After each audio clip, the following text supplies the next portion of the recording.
इसी आधार से परमात्मा ने जो मंदोदरी को कहा था कि तुम्हारे शंकर से ऊपर एक और परम शक्ति है, ये तो नाशवान है, इनके द्वारा दिया गया जो सुख है अक्षीणिक है, ये आपके प्रारब्ध के कर्म को नहीं काट सकते। मंदोदरी ने सारी सच्ची मानी क्योंकि साधु कह रहे थे, दूसरी बात नहीं, फिर बातें खत्म होगी। ये तो बात कोई बताने वाला मिलता ही नहीं था उस समय, तो ये सारे नकली थे, उनकी बातों को हम ऐसे ही दृढ़ता से मानते रहे। अब मंदोदरी ने फिर वो लंकापति रावण को सुनाना चाहा। रावण के अंदर तक गोबर भरा था अहंकार शक्ति का, शंकर भगवान की पूजा करके सिद्धियां प्राप्त कर रखी थी और मांस खावा शराब पीवा उसका यह अच्छी बात कैसे स्वभाव है। तो वो कहने लगा कि ए मूर्ख, तो शंकर भगवान से ऊपर मानती है, देख मेरे क्या ठाठ करा के है, 1 लाख मेरे पुत्र हैं, 1.25 लाख मेरे नाती हैं, और देख सोने की लंका बना रखी है, अरे क्या देगा तुझे वो भिखारी। मंदोदरी ने बहुत कोशिश की पर बुद्धि भ्रष्ट के बाद पल्ला पड़ी नहीं। फिर मंदोदरी ने कहना ही बंद कर दिया। उसके बाद फिर क्या होता है कि उसने सोचा कर और कोई मेरी चर्चा सुनने वाला नहीं, ये ऐसा ज्ञान है इंसान दूसरे को सुनाए बिना रह नहीं सकता। तो उसने अपने देवर रावण के छोटे भाई विभीषण से समझाया ये ज्ञान, और विभीषण ने ये ज्ञान स्वीकारा और विभीषण ने भी परमात्मा से दीक्षा ली और वो भक्ति की। अब हम आते हैं उस बात पर कि जिस समय सीता जी का अपहरण हो गया और उसकी खोज हो रही थी,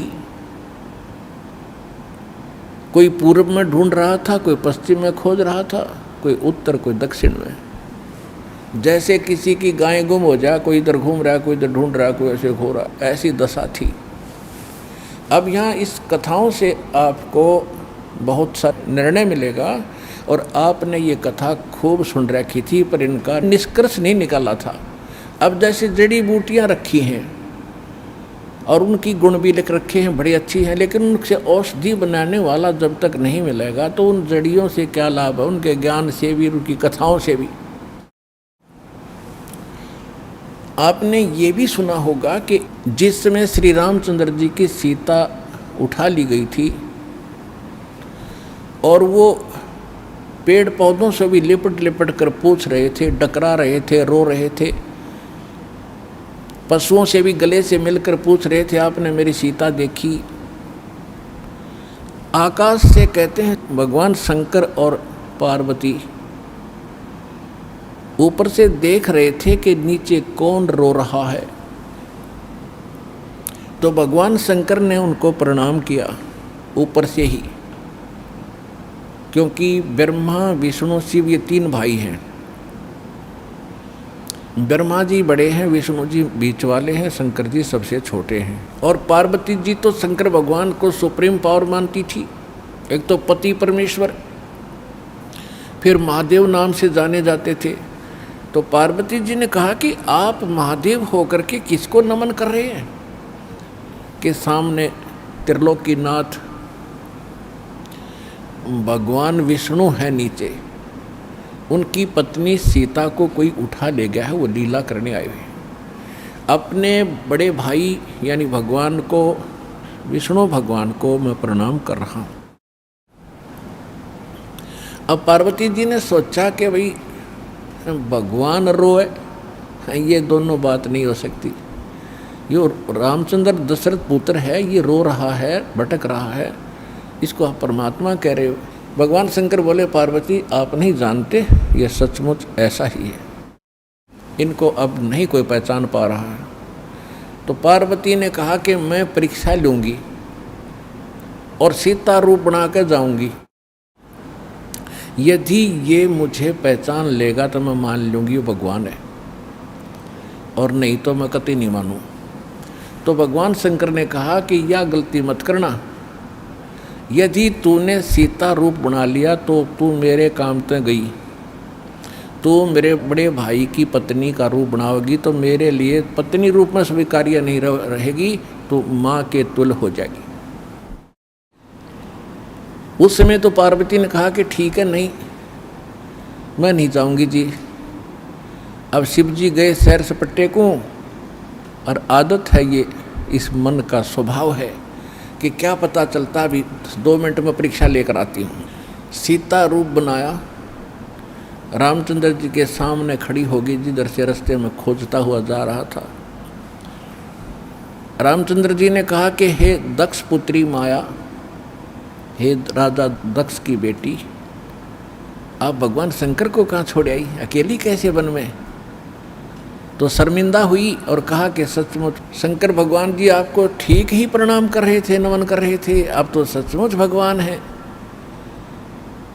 अपने आत्मा यहाँ देखना एक पॉइंट सोचने का है। श्रीमद् भगवद गीता अध्याय नंबर 7 के श्लोक नंबर 6, 7, 8 में स्पष्ट किया है कि ये काल बोलता है गीता को, जो ब्रह्मा विष्णु में इसका पिता है। ये कहता है कि अर्जुन, बुद्धिमानों की बुद्धि और बलवानों का बल मेरे हाथ में है। जब चाहे स्विच ऑन कर दूं इनकी बुद्धि का, और जब चाहे ऑफ कर दूं। जैसे महाभारत के अंदर अर्जुन को ताकत दे दी और लाखों लोगों का नाश कर दिया उस काल से प्राप्त शक्ति से, और फिर वही अर्जुन जब श्री कृष्ण जी का निधन हो गया था, एक हत्या हो गई थी और सारे यादव आपस में लड़ मरे थे, उनकी पत्नियों को लेकर आ रहा था, रास्ते में जंगली लोगों ने, भीलों ने अर्जुन को पीटा, लूटा, और वही धनुष जिसे महाभारत का युद्ध जीता था वो साथ लिए रहता था उसको, और उस दिन उसके हाथ नहीं उठे, खड़ा खड़ा कांपे वो। जब सारा काम हो लिया, वो भील भ्याल पीट कर लूट कर कुछ औरतों को भी ले गए और चले गए, तब अर्जुन कोस रहा श्री कृष्ण जी को कि श्री कृष्ण बड़ा धोखेबाज था, इसने हमारे साथ बड़ा धोखा किया है। पहले तो मुझे शक्ति दे दी और ना जाने कितने जीवों का नाश करा मैंने, और आज मैं खड़ा खड़ा पिट रहा हूँ, वही अर्जुन हूँ और वही गांडीव धनुष है मेरे पास, आज ये मेरे से प्रतिज्ञा भी नहीं चढ़ाई जा रही इसकी। तो परमात्मा ने बताया कि ना श्री कृष्ण धोखेबाज था, ये सारे इस काल के अधीन हैं, इसके रिमोट से चलते हैं। तो उसी ने, काल ने जब विनाश करना था महाभारत का, तो अर्जुन को ताकत दे दी और फिर वापस ले ली, उसने अपना काम करा दिया जो करना था नाश। अब अर्जुन कितना पिट्टो। इसी प्रकार ये कहता है बुद्धिमानों की बुद्धि मेरे पास है। अब जब श्री रामचंद्र जी की खुद पत्नी गुम थी, है उसका तो पता नहीं उसने कौन उठा लेगा, ढूंढते फिर जैसे गायें गुम हो जाया करे। हर वह पार्वती पहचान ली, तू तो पार्वती है, सीता नहीं है, तो वहाँ उसकी ऑन कर दी और फिर ऑफ कर दी, ये खा धक्के। अब क्या होता है, अब हनुमान जी ने छलांग लगाई, एक सिद्धि है जो आकाश में उड़ जाने की प्राप्त हो जाती है। आकाश मार्ग से जाके वो लंका में प्रवेश हुआ हनुमान जी। उनको कुछ आभास हो गया था, किसी जटायु नाम के एक पक्षी ने बता दिया था कि लंका का राजा रावण उठा कर ले गया है, इसलिए वहाँ जाने की और किसी में हिम्मत नहीं थी।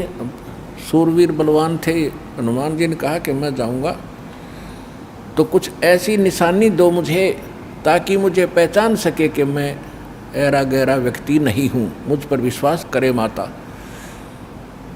तो कहते हैं रामचंद्र जी ने अपनी छाप दे दी, अंगूठी निकाल के, उस पर नाम लिखा था उनका, और उसको सीता खूब पहचानती थी।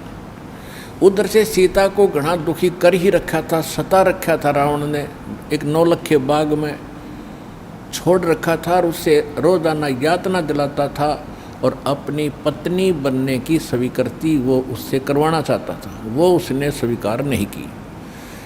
और रावण को एक श्राप लगा हुआ था कि तू कभी किसी औरत के साथ बलात् नहीं कर सकेगा, स्वेच्छा से कोई संपर्क हो तो वो अलग बात है, लेकिन तू किसी का ऐसे ज़बरदस्ती नहीं कर पाएगा, नहीं तो गल जाएगा तू। इस डर से वो ज़बरदस्ती नहीं कर पा रहा था और उधर से उसको पीड़ित कर रहा था कि स्वयं यश कर दे, लेकिन वो सीता ने नहीं किया था। एक वृक्ष के नीचे बैठी थी और अपने कर्मों को कोस रही थी। छोटा सा रूप बनाकर एक बंदर का हनुमान जी उसी वृक्ष के ऊपर बैठ गए थे। यातना देने के लिए औरतें आई थी तो भी उसने देखा था। जब वो चली गई उसके बाद फिर हनुमान जी ने ऊपर से वह अंगूठी डाल दी। वो तो राजदूत बनकर गए थे, जब अंगूठी देखी सीता ने तो आपने कथाएं खूब सुन रखी हैं, ज़्यादा ना सुनाऊंगा। तो उसने सोचा कि ये बंदर अंगूठी उठा कर लाया तो मेरे पति की मृत्यु होगी। तो उसने पूछा, तो फिर वो नीचे आया, अपना थोड़ा ठीक सा रूप बना के खड़े हो गए और कहा, माता मैं ऐसे ऐसे रामचंद्र जी ने भेजा हूँ और ये कहानी है। अब कहने का भाव ये है कि वो जो कुछ भी उसने उद्मस्ता रहा हो तो आपने पता ही है, हनुमान जी ने नौलखा बाग भी उजाड़ दिया उसका और सारा कुछ कर दिया। क्योंकि आज कथा का विषय कुछ अन्य है, इसलिए यहाँ लंबा प्रकरण नहीं करूँगा। तो उसमें हनुमान जी ने कहा कि माता मुझे भूख लगी है। तो उसने कहा, इस बाग के किसी वृक्ष के फल को तोड़ के मत खाना भाई, नहीं तो मेरी पिटाई होगी। मेरे को आदेश है, कोई फल गिर जाए तो खाना, तो टूटा हुआ अपने आप तोड़ के नहीं खाएगी। तो हनुमान जी का उठा गुस्सा, उसको गुस्सा हुआ। उसने कहा ठीक है, पहले तो सारे तोड़ तोड़ कर फल खाए, फिर वह पेड़ पड़ पड़ कर समुद्र में फेंक दिए। उनको पता चला तो युद्ध हुआ, अपने पता ही है काफ़ी। फिर लंका लुंका भी फूक फाक थोड़ी बहुत जला का आ गया। और उस समय क्या कहा कि माता जी तो आप मुझे कोई ऐसी निशानी दो जिस निशानी को मैं श्री राम को दिखाऊं और वो विश्वास कर सके हाँ सीता जी की है, खोज पक्की होगी। क्योंकि इतना समुद्र को पार करके आना है, वैसे नहीं आएंगे वो। तो सीता ने अपना एक कंगन निकाल के दे दिया, कंगन हाथ में जो पैर रखा था सोने का, और कहा भाई इस चूड़ी को दिखा देना, वो खूब समझ जाएंगे। अब वो कंगन लेकर हनुमान जी ने फिर छलांग लगाई। उस दिन वो ऐसे स्थान पर आके उतरा जहाँ पर एक ऋषि की कुटिया थी। वो ऋषि कौन थे? मुनिंद्र ऋषि स्वयं परमेश्वर थे। वहाँ सुंदर बाग लगा हुआ था, कुछ क्षेत्र में एक सुंदर सरोवर भरा था जल का। तो सुबह सुबह का समय था। हनुमान जी ने सोचा कि बहुत मनोरम स्थान है और यहाँ कुछ स्नान करूँगा, सामने बाग सुंदर फलों से लदपद है, आहार करूँगा और फिर ऋषि जी भी साथ में हैं, इनके दर्शन करूँगा, पहले स्नान कर लेता हूँ। अब जो कंगन वो लाया था उसको रख दिया पत्थर पे और स्नान करने के लिए प्रवेश किया सरोवर में। अब उन्होंने जो ही स्नान करने की चेष्टा की, लेकिन एक दृष्टि थी ऐसी कंगन पे कि जय ये कंगन गुम हो गया, कोई जानवर पक्षी उठा ले गया तो मेरी सारी मेहनत व्यर्थ जाएगी, सब परिश्रम व्यर्थ होगा। इसलिए नहा रहा था पर नज़र था जैसे सर्प का मणि के ऊपर रहती है ओस चाटते समय, तो इसी प्रकार नहा रहा था, दृष्टि कंगन पे। इतने में एक बंदर आया, दौड़ा दौड़ा और कंगन उठाकर भाग लिया। आगे आगे बंदर, पीछे पीछे हनुमान। उस ऋषि के आश्रम में बंदर प्रवेश कर गया। बाहर आंगन में एक घड़ा रखा था, अच्छा बड़ा घड़ा। बंदर दौड़ता दौड़ता घड़े में कंगन डालकर आगे भाग गया। अब सुख की सांस ली कि कोई बात नहीं, ये समुद्र में डाल देता तो बात बिगड़ जाती, गड्ढे में डाल दिया। फिर धीरे धीरे चले हनुमान जी। पहले घड़े में देखा उसने, ऋषि को तो पीछे प्रणाम करना था।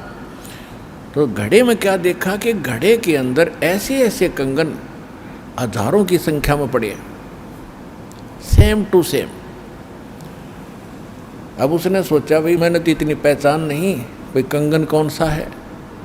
और श्री रामचंद्र जी तो सारा जानते हैं, उनके कंगन के ऊपर सारी निशानियों को पहचानेंगे, और मैं कोई गलती से दूसरा उठा ले गया तो वो मानेंगे नहीं।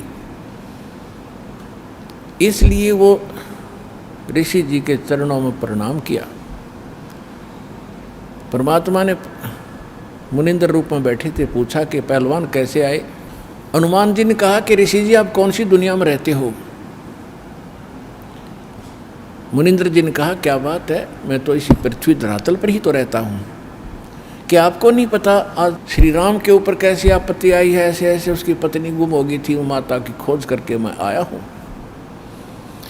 तो परमात्मा ने पूछा कि भाई कौन से राम की बात कर रहा तू। वो कहता है अच्छा कमाल करते हो ऋषि जी, आपको यही नहीं पता राम कौन है। परमात्मा ने कहा बताओ तो श्री के दशरथ पुत्र श्री रामचंद्र जी, उनका वनवास हुआ था, ऐसे ऐसे सीता उठा ली थी और आज मैं खोज करके आऊँ ऋषि जी। परमात्मा बोले कि ऐसे ऐसे 30 करोड़ राम हो लिए तेरे, और तेरे जैसे हनुमान यही लीला करते रहे। तो हनुमान जी ने सोचा कि ऋषि के साथ ज़्यादा बहस करना उचित नहीं और अपना काम करूं और चलूं।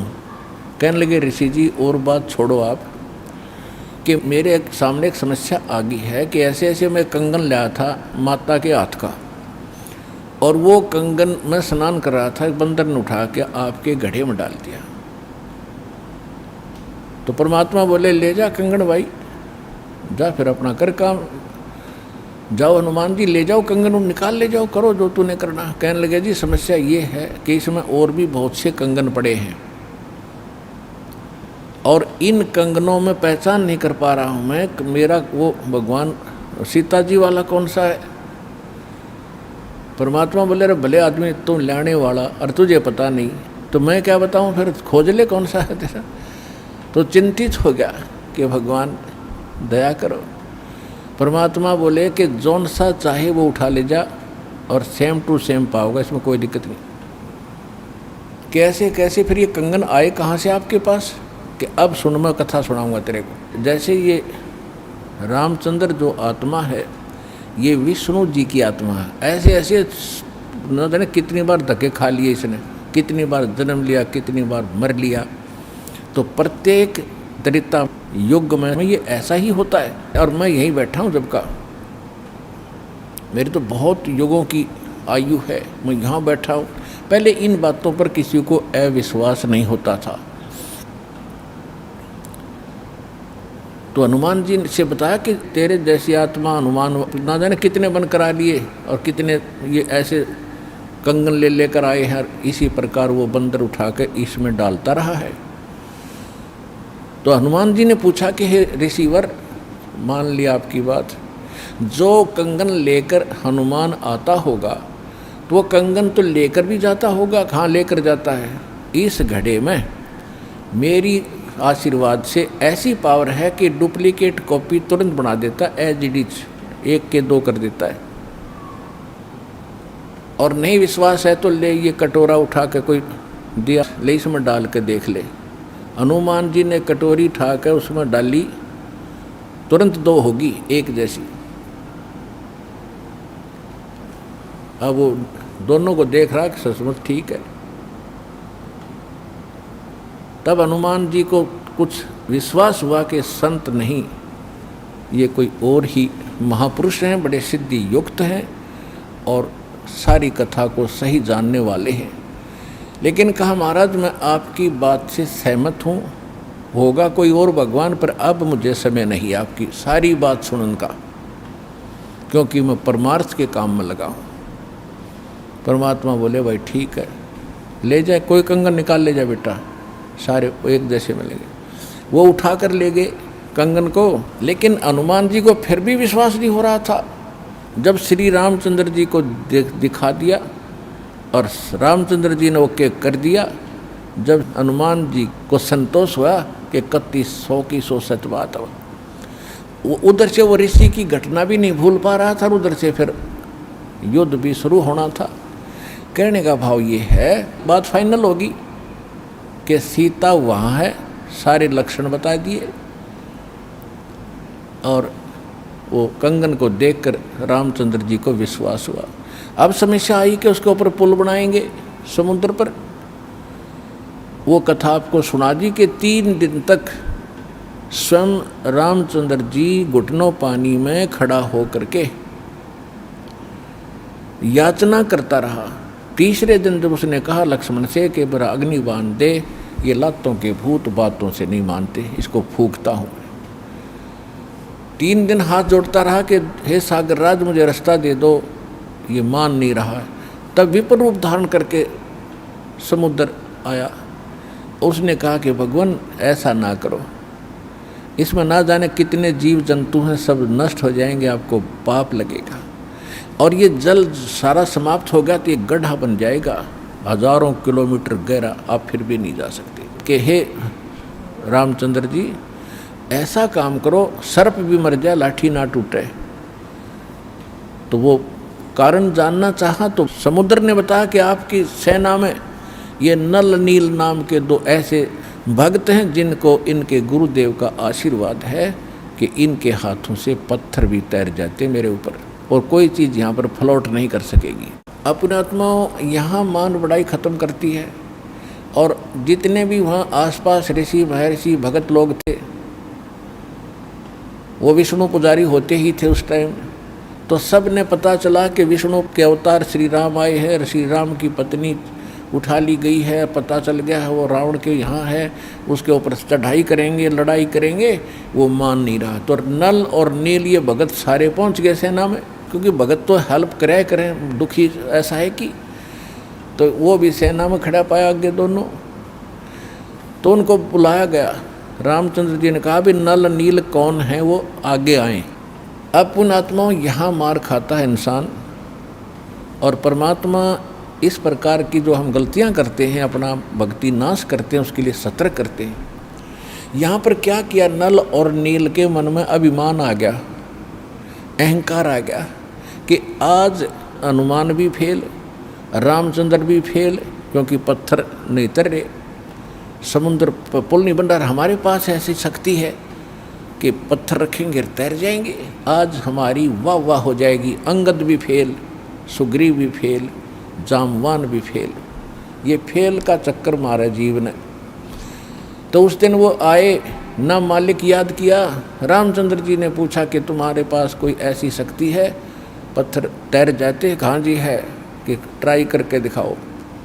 उठाया, पत्थर रखा, क्यों अभिमान था कि कर देंगे काम, वो डूब गया। दूसरा फिर रखा, वो भी डूब गया। तीसरा फिर रखा, वो भी डूब गया।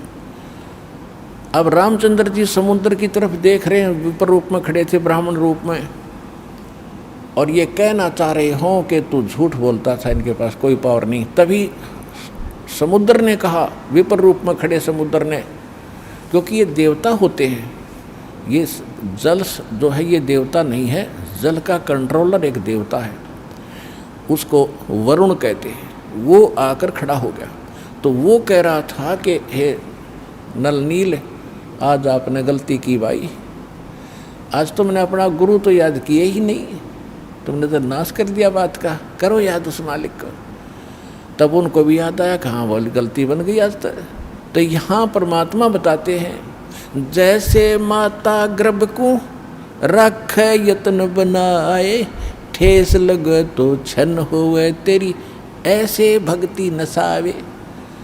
जैसे किसी बहन बेटी को गर्भ रहा हो तो उसकी कितनी केयर टेक करती है वह उस लाल को सफल करने के लिए कि मेरा गर्भ पूरा हो और बच्चे का मुंह देखूं मैं।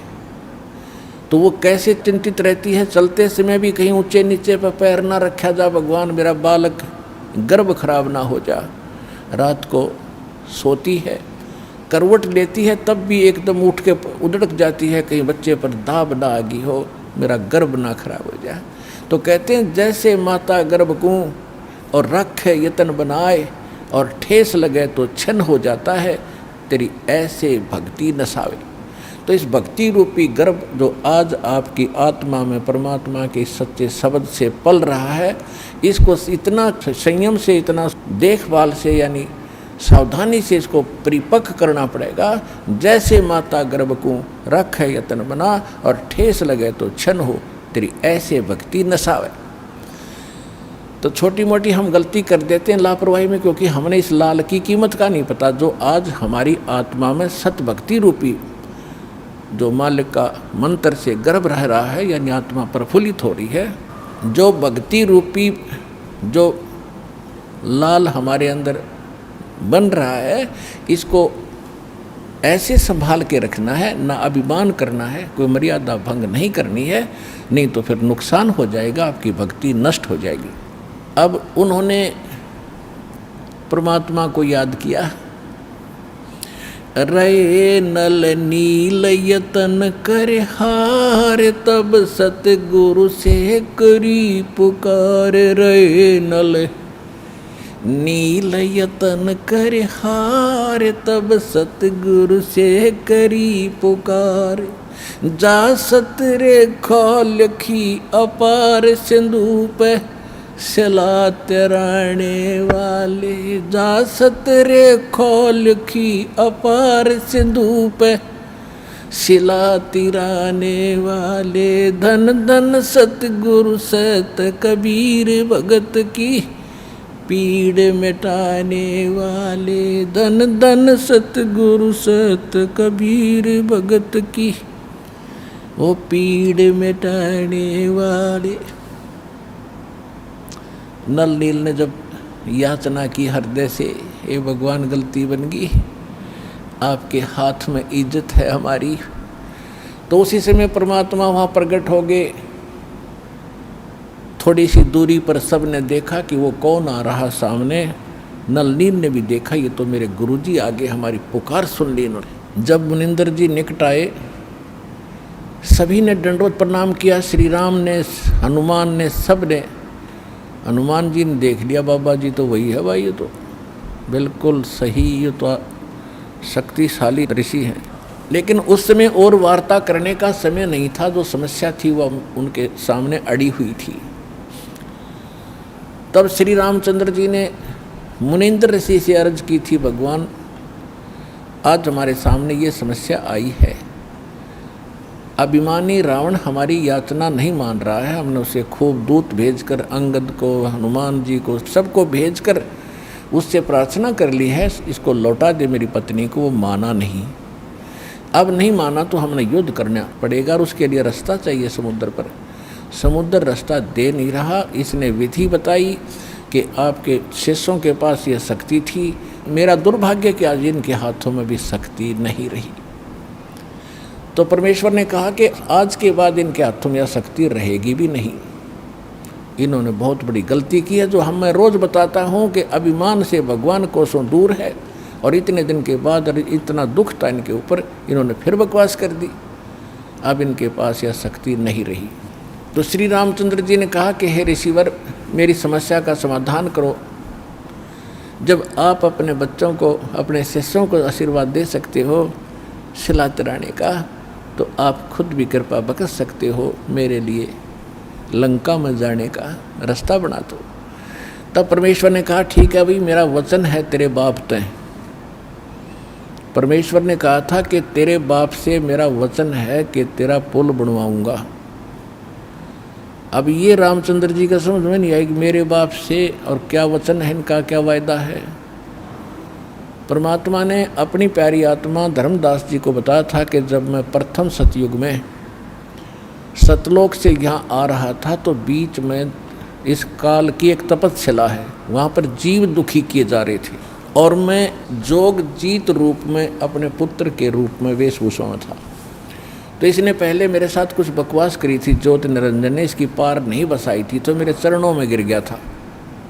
और इसने मेरे से वचनबद्ध करवा कर कुछ प्रार्थना की थी कि कुछ और सुविधा मुझे देना।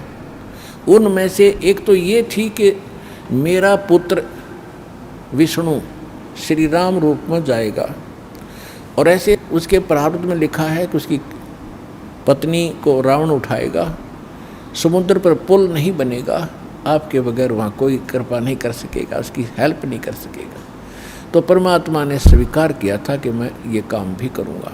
फिर दूसरा वर्ग क्या था कि वो फिर समुद्र के ऊपर उसने जो तीर त्यार दिखा के ज़बरदस्ती धमका के रास्ता लेना चाहा था, इसका प्रतिशोध समुद्र लेगा। वो क्या करेगा कि जब ये श्री कृष्ण रूप में जाएगा और फिर ये क्या करेगा, बाद में मृत्यु के उपरांत एक राजा को दर्शन दे करके जगन्नाथ का मंदिर बनवाना चाहेगा अपनी महिमा बनाए रखने के लिए। तो उस पुरी के स्थान पर जो जगन्नाथ मंदिर बनवाओगा उसको समुद्र इस प्रतिशोध में नहीं बनने देगा कि इसने मेरी बेइज्जती की थी तीर दिखा के राम रूप में, इसका प्रतिशोध लेगा और वो मंदिर न बनने नहीं देगा, बार बार तोड़ेगा। आप उसका मंदिर बनवाना। क्योंकि बच्चे हट कर लेते हैं तो वो मानते नहीं हैं, तो इसलिए वो कह रहा था जी आप दया करिए, वो मानेगा नहीं। तब परमेश्वर ने कहा था तथास्तु। और भी कई चीज़ें कही थी कि दूसरा ये मांगा था कि 3 युगों में जीव थोड़े पार करना। क्योंकि परमात्मा ने कहा था कि मैं कलयुग या तेरे नीचे के लोकों में जाऊंगा और तूने सबको मिसगाइड कर रखा है, सच्चा भगवान सच्चा ज्ञान छुपा रखा है, मैं सच्चाई बताऊंगा और सबको ज्ञान दूंगा, ऐसी भक्ति और नाम दूंगा, सभी तेरे लोक से पार होकर सतलोक जाएंगे।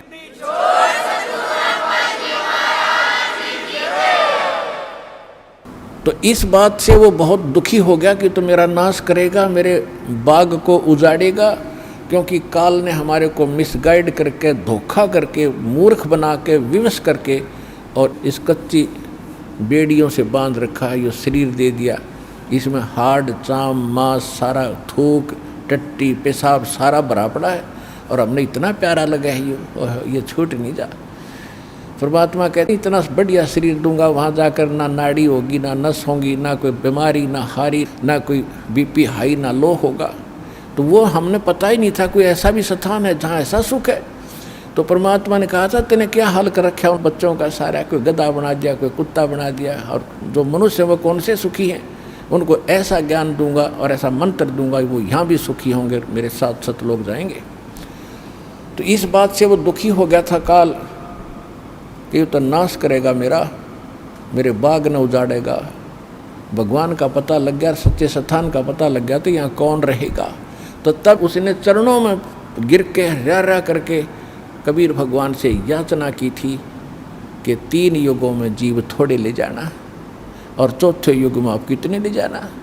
और फिर ये पुल बनवाने का, जगन्नाथ के मंदिर को बनवाने का ये भी प्रॉमिस करवाया था। जब उसने सारा परमात्मा ने प्रतिज्ञा कर ली थी तो फिर ये खलनायक है, ये विलियन है, धोखेबाज और ठग है, इसने तुरंत अपना आंखें बदल ली और कहा जाओ जोग जीत संसारा, जीव न माने कहा तुम्हारा। कहते हैं 12 पंथ करूँ मैं साजा, नाम तुम्हारा ले करूँ आवाजा, और 12 पंथ नाम जो ले ही वो मेरे मुख में अंश मोही। और पहले अंश हमारे जाई और पीछे अंश तुम्हारे आई, और जाइयो जोग जीत संसारा। परमात्मा ने कहा था कि फिर मैं त्रेता युग में जाऊंगा, ठीक है भाई, चौथे युग में जाऊंगा कलयुग में, और फिर पार कर लूँगा। तने गलती तो मेरे से करवा ही ली। वैसे मालिक ने गलती नहीं की, दाता को पता था कि सतयुग त्रेता द्वापर में ये दुखी नहीं होंगे, और जब तक जीव दुखी नहीं होगा इतना भगवान नहीं पहचान सकता। इसलिए दाता ने जानबूझकर उसको यश कर दी थी, और वो बन गया था सियाणा, अपने आप में इंटेलिजेंट बन रहा था कि मैंने रोड़ मार ली भगवान की, हैं मैंने इनकी अकल मार ली, मालिक ने अकल मारी उसकी।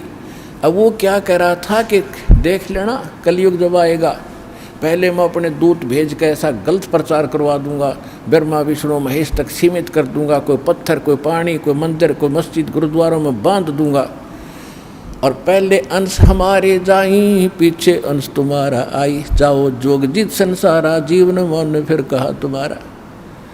कि पहले मेरे दूत जाएंगे और सारा उल्टा ज्ञान, उल्टा भगवान, उल्टा विधान सबको बता देंगे, गलत मंत्रों से रटा देंगे। ये राधा स्वामी पंथ, धन धन सतगुरु पंथ, निरंकारी पंथ, ये रासाराम जैसे ये सारे नकली पंथ काल के चलाए हुए। तो परमात्मा को पता था कि इसने कर लेते सारे जुगाड़ अपने, और जब मेरा दास जाएगा ऐसे समय में जब इनके परिपक्व हो चुके होंगे सारे पंथ, इन्हें जो कहना सुनना होगा वो सब कह चुके होंगे, जो ज्ञान देना होगा वो दे चुके होंगे, जो नाम देना होगा वो नाम दे चुके होंगे। और जब मेरा दास जाएगा वो प्रमाणित करके दिखाएगा कि सच्चाई ये है, झूठ ये है, तो 2 मिनट में मेरे बच्चे मुझे पहचानेंगे और मेरे पास आ जाएंगे।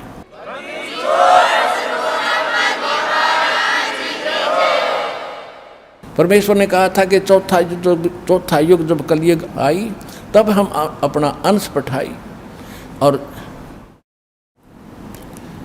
घर घर देखो बोध विचारा, और सत्य नाम सब ठोर उचारा। तो इस प्रकार परमात्मा ने जो बताया था कि चौथा युग जब आएगा और कलयुग बीतते 5500 पाचा, जब ये वचन मेरा होगा साचा। कलयुग बीत जावे जब एता, सकल सृष्टि सभी प्राणी परम पुरुष पद चेता, कि जब वो कलयुग 5500 वर्ष बीत जाएंगे तब ये मेरी बात सच्ची होगी कि घर घर में सतनाम का जाप होगा, घर घर में मेरे ज्ञान की चर्चा होगी। लेकिन ये उस समय सच्चा होगा जब कलयुग 5505 बीत जाएगा, और उस समय सभी को पता होगा कि एक परम पद है। कौन सा? गीता अध्याय नंबर 18 के श्लोक नंबर 62 में, जिसके विषय में कहा कि अर्जुन तू सर्वभाव से परमेश्वर की शरण में जा, उसकी कृपा से ही तू परम शांति को और सनातन परम धाम को, शाश्वत स्थान को प्राप्त होगा। गीता अध्याय नंबर 15 के श्लोक नंबर 4 में कहा कि तत्वदर्शी संत की प्राप्ति के उपरांत उस तत्व ज्ञान से इस अज्ञान को काटकर उसके पश्चात परमेश्वर के उस परम पद की खोज करनी चाहिए, जहाँ जाने के बाद साधक कभी लौटकर संसार में नहीं आते। अगर आप ये वीडियो YouTube पर देख रहे हैं तो हमारे चैनल को सब्सक्राइब करें और बेल आइकन को दबाना ना भूलें। अगर आप Facebook पर ये वीडियो देख रहे हैं तो हमारे पेज को लाइक करें।